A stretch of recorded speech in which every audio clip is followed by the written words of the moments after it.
ক্যালকুলেটরের ব্যবহার নিয়ে তোমরা যারা যারা সন্দিহান হয়ে রয়েছো, চিন্তা ভাবনার মধ্যে রয়েছো যে এই ক্যালকুলেটর কি ব্যবহার করা যাবে নাকি করা যাবে না, লাস্ট নোটিফিকেশনে উচ্চ মাধ্যমিক শিক্ষা সংসদের তরফ থেকে ঠিক কি জানানো হয়েছে সেই সম্পর্কিত আপডেটই কিন্তু আজকের উপস্থাপনা দিতে চলেছি।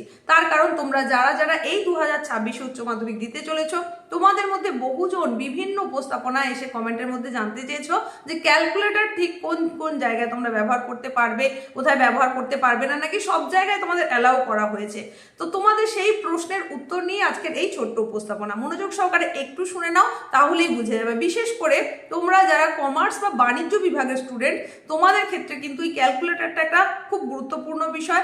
সেক্ষেত্রে তোমাদের জন্যই বা কি নিয়ম রয়েছে সেটাও যেমন জানিয়ে দেবো। বিজ্ঞান বিভাগের ক্ষেত্রে অর্থাৎ সায়েন্সের ক্ষেত্রেও কিন্তু ক্যালকুলেটর একটা গুরুত্বপূর্ণ বিষয়, সেক্ষেত্রেই বা কি জানানো হচ্ছে সেটাও জানিয়ে দেবো। তাছাড়া আর্টসের যে ভূগোল বিষয় রয়েছে, কম্পিউটার অ্যাপ্লিকেশন রয়েছে, সেই বিষয়গুলোর ক্ষেত্রেই বা কি সমস্ত নির্দেশিকা রয়েছে, সমস্ত আপডেট পেয়ে যাচ্ছ এই ছোট্ট উপস্থাপনায়। তাই একটু বুঝে নাও, তাহলেই তোমাদের ধারণাটা ক্লিয়ার হয়ে যাবে।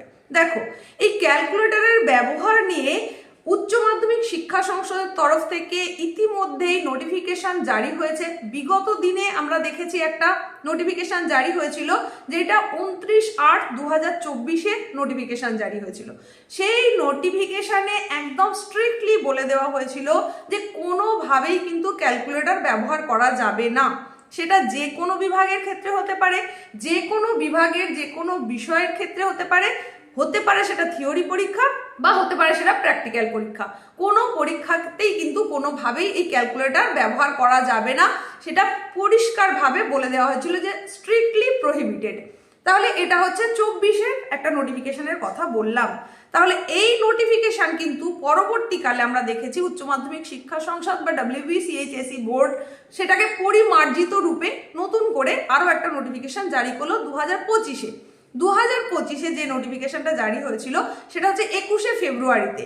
21শে ফেব্রুয়ারির যে নোটিফিকেশন প্রকাশ হলো, তাহলে সেখানে কি বলা হলো, নতুন কি জানানো হলো?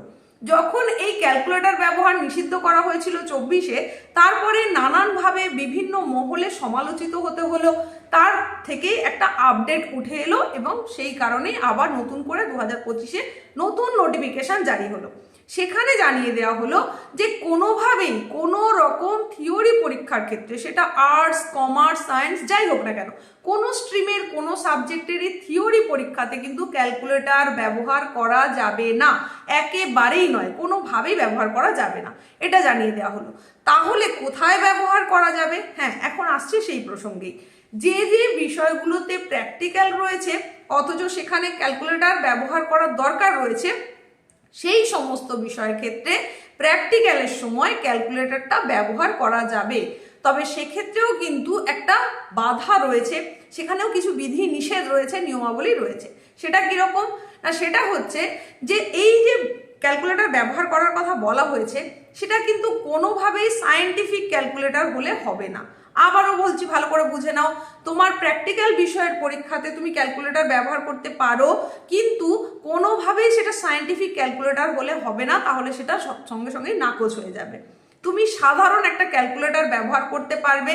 এইটা হচ্ছে কাদের জন্য জানানো হলো, সেটা নতুন সিলেবাসে যারা পরীক্ষা দেবে, অর্থাৎ নতুন সেমিস্টার পদ্ধতিতে যারা পরীক্ষা দেবে, ক্লাস 11 এবং ক্লাস 12 উভয় ক্লাসের জন্যই এটা জানিয়ে দেওয়া হলো যে শুধুমাত্র প্র্যাকটিক্যাল পরীক্ষার সময় এই ক্যালকুলেটর ব্যবহার করা যাবে, আর থিওরিতে কোনোভাবেই করা যাবে না।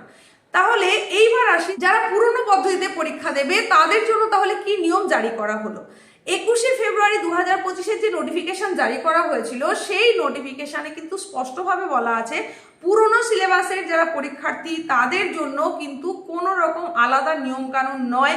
তাদের যা নিয়ম ছিল থিওরি এবং প্র্যাকটিক্যাল উভয় ক্ষেত্রেই তারা যেভাবে ক্যালকুলেটর ব্যবহার করত ঠিক সেইভাবেই ব্যবহার করতে পারবে।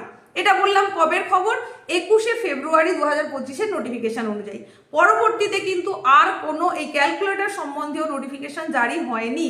সুতরাং এই 2026-এ তোমরা যারা উচ্চ মাধ্যমিক দিতে চলেছো, নতুন সিলেবাস এবং পুরনো সিলেবাস প্রত্যেকের জন্যই কিন্তু ক্যালকুলেটর ব্যবহারের ক্ষেত্রে এই নিয়মটাই লাগু হচ্ছে।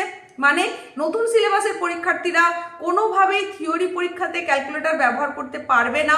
নতুন সিলেবাসের পরীক্ষার্থীরা প্র্যাকটিক্যালের ক্ষেত্রে ক্যালকুলেটর ব্যবহার করতে পারবে, কিন্তু একটা সাধারণ ক্যালকুলেটর ব্যবহার করবে। আর পুরনো সিলেবাসের পরীক্ষার্থী যারা রয়েছে, তোমরা উভয় ক্ষেত্রেই তোমাদের যেমনভাবে তোমরা ব্যবহার করতে ক্যালকুলেটর, ঠিক সেইভাবেই ব্যবহার করতে পারবে। তো এই ছিল আজকের আপডেট, তোমাদের জিজ্ঞাসা বিষয় নিয়ে চলে এসেছিলাম। ভালো লাগলে লাইক করো, বন্ধুদের মধ্যে শেয়ার করো প্রচুর পরিমাণে। এইরকমই গুরুত্বপূর্ণ আপডেটের সঙ্গে খুব তাড়াতাড়ি দেখা হচ্ছে। প্রত্যেকের সুস্থতা কামনা করে প্রত্যেকের প্রস্তুতি ভালো হোক, এই শুভকামনার সঙ্গে এখানে শেষ করলাম।